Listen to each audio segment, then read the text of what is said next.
People who know Chinese will know. They say Guangdong Wong, yeah. Okay, I'm ready. Okay, who you are? Introduce yourself. Oh, I'm Ellen Wong Leung. I was born in Albuquerque, New Mexico. My Wong, Chinese Wong, is the Guangdong Wong. Okay, and then what brought you to New Mexico? What brought your folks to New Mexico? Oh, my dad went back to China, I believe, brought my mother over. And I don't know how long they were in New Mexico, but I was born there. And then after I was about a month old, they moved to San Francisco, and I was raised in San Francisco. Because it was too hot for my mom and for the baby, for me, I believe. That's why they relocated. My dad was working for his uncle. They have a business. I believe it's a grocery and butcher business. And you want to describe the Chinatown from what your folks told you? I didn't hear much from them.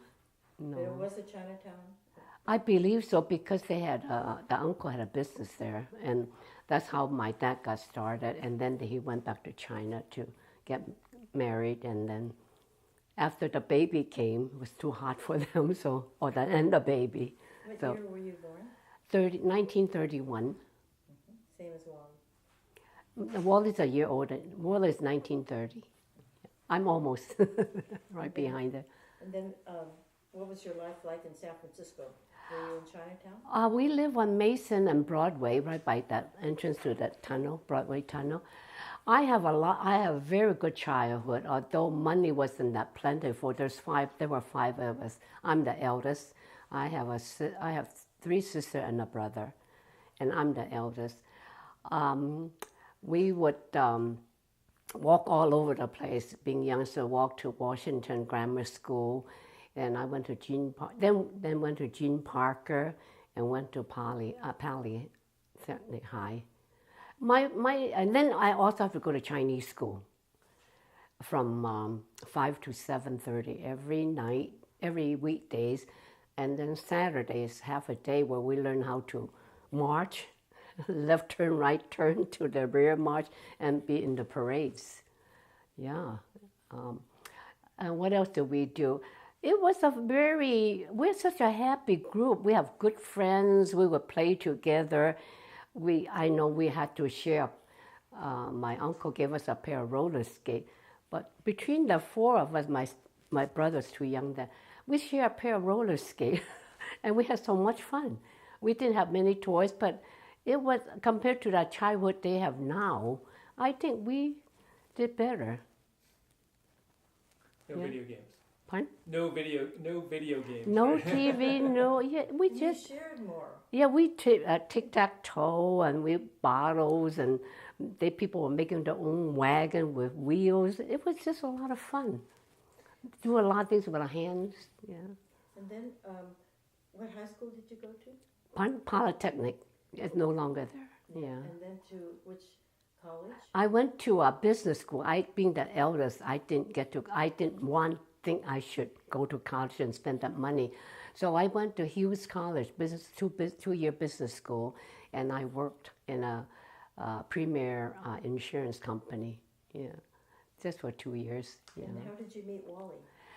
Oh, our Chinese school group, we always go to the Civic Light Operas, and we had tickets to a show at the Current Theater on Gary Street. And one of our classmates brought some of the friends from Cal. Wally was included, and that's where I met him at a show. Someone from Palo Alto. Yeah. Wally, so later, when you were talking about, Wally was talking about buying this house. Yes. You were saying it was difficult, and they gave you trouble. You can't believe it. And we got married in 1954, and then he was at 1954, and then he was in the Air Force, the Korean War, and I went with him to Wright-Patterson Air Force Base and had our first child there, Bing, and we came back, and then he had an early discharge. He had to finish school and all that. We had to live with a father and mother because we just came back from Ohio. We were looking for a home, and these realtors would not show us home. They would take us to East Palo Alto and by Bayshore and Barker. But being that Walt is born and raised and a family's been, they don't know that. We know the town. So we refused to go see, but that's what they showed us. But this one fella, I forgot his name, showed us this home. We've been in this home for 62 years now. And we like it so much, and it was just good location. Mitchell Park was being so built and all that. The reason we got this home, the family was 4 years old then. The family had to move to Washington. They have a job. They have a baby boy too, and we had the down payment, and that's how they were willing to sell it to us, and we got in here. You know? Cash is king. Pardon? Cash is king. That's what they say, right? We didn't pay cash. We paid for half the cost of the house. You had money available. Yeah, because, and then they had to leave, so we got in there. This is the best home we saw of all the ones they showed us. Yeah. And then when did you start working? Oh, I didn't work till my youngest was in junior high, and Bing was in college already, and Kathy and Leisha was in high school. They were ready to graduate.